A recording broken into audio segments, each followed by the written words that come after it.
Hey everyone, and welcome back to another video. And in this video, I'm going to show you how to get the link for a Fathom meeting.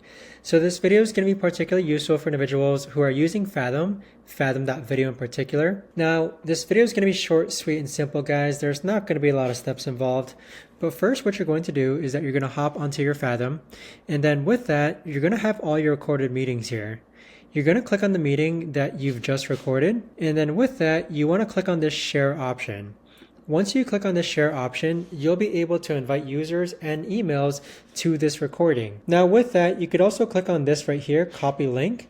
And what you've done is that you've copied a link that anyone with the link can view. So if I open up an incognito tab and copy and paste that same link, you'll see that even though I'm not logged into Fathom, I'll still have access to the actual Fathom meeting, and I can just press play from here. So that right there, guys, is the best and easiest way that I know of to actually go ahead and get the link for a Fathom video.